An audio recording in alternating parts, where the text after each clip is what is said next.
Check this out, Shining Stars. Look how much of this book we've already read. Look at all those pages.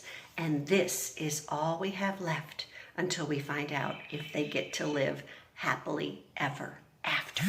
Let's find out as we read chapter 50, in which the princess says his name.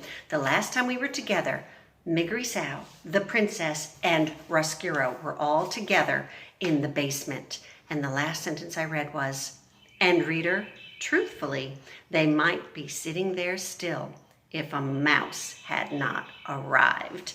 Well, here we go, chapter 50, in which the princess says his name. Princess! Despero shouted. Princess, I have come to save you. The Princess P heard her name. She looked up. Despero? She whispered, and then she shouted it. Despero! Reader, nothing is sweeter in this whole sad world than the sound of someone you love calling your name. Nothing. For Despero, the sound was worth everything. His lost tail, the trip to the dungeon, and back again and back in. He ran toward the princess, but Ruskiro, baring his teeth, blocked the mouse's way. The princess cried, Oh no, Rat, please, don't hurt him. He is my friend. Mig said, Don't worry, princess. I will save the Misi. She took the kitchen knife that she was holding in her apron. She aimed to cut off the rat's head, but she missed her mark. Whoopsie, said Miggery Sow. I don't know. Look how short that chapter was. I don't know what she cut. Let's read another chapter and find out. Chapter 51, What is that smell? Ow! Screamed Ruskiro. He turned to look at where his tail had been, and as he did, Despero drew his needle and placed the sharp tip of it right where the rat's heart should be. There they are. Ha, ha, ha, Botticelli laughed from the sidelines. Exactly. He slapped his tail on the floor in approval. Absolutely delightful. A mouse is going to kill a rat? Oh, all of this is much better than I anticipated. I love it when mice come to the dungeon. Let me see, said the other rats, pushing and shoving. Stand back, said Botticelli, laughing still. Let the mouse do his work.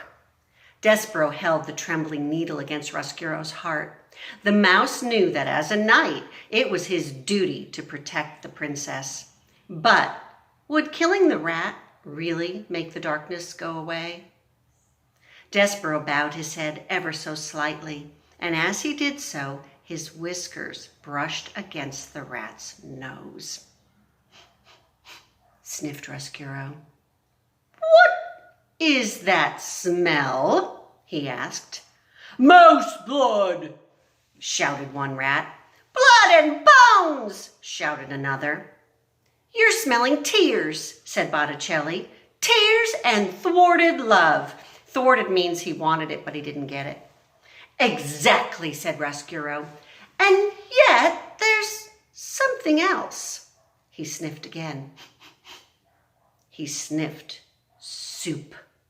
The smell of soup crashed through his soul like a great wave, bringing with it the memory of light, the chandelier, the music, the laughter, everything, all the things that were not, would never be available to him as a rat. Soup, moaned Ruskiro, and he began to cry. Boo, shouted Botticelli. Hiss, hissed all the other rats. Kill me, said Ruskiro, and he fell down before Despero. It will never work. All I wanted was some light. That is why I brought the princess here, really just for some beauty, some light of my own. Please, said Botticelli, do kill him. He is a miserable excuse for a rat. No, Despero, said the princess. Don't kill him. Despero lowered his needle. He turned and looked at the pea. Boo, shouted Botticelli again. Kill him! Kill All this goodness is making me sick. I've lost my appetite. Gore, shouted Mig, waving her knife. I'll kill him. No, wait, said the princess. Roscuro, she said to the rat. What? He said. Tears were falling out of his eyes and creeping down his whiskers, dripping onto the dungeon floor. And then the princess took a deep breath and put her hand on her heart. I think, reader, that she was feeling the same thing that Despero had felt when he faced his father, begging him for forgiveness.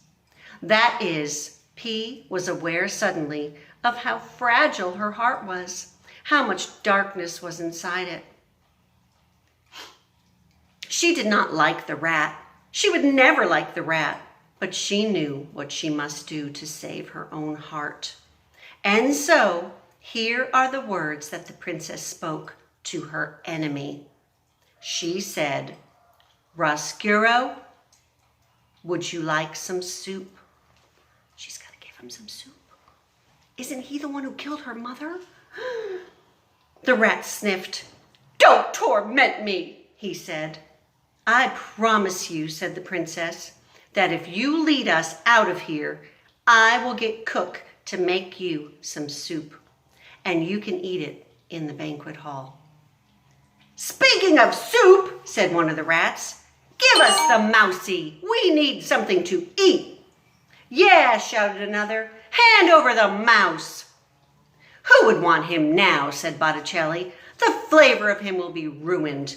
All that forgiveness and goodness. Blah! I, for one, am leaving. Soup in the banquet hall? Roscuro asked the princess. Yes, said the pea. Really? Truly, I promise, said the princess. Gah, said Mig. Soup's illegal. But soup is good, said Despero. Yes, said the pea. Isn't it? The princess bent down before the mouse. You are my knight, she said to him. My knight with a shining needle. And I am so glad you found me. Let's go upstairs. Let's go eat some soup. And reader, they did. Come back tomorrow for the very end of our story. I can't wait to see what happens. I feel a happily... Uh-oh, who's that? Let's see. Is that a mouse? Who's down there? Is it a mouse? It's just my Woody. I think he's gotten scared of all the weird noises I was making. All right, Woody. I'll say goodbye to the kids and come pay attention to you. Bye, guys. Love you, shining stars. Oh, he's not going to give up.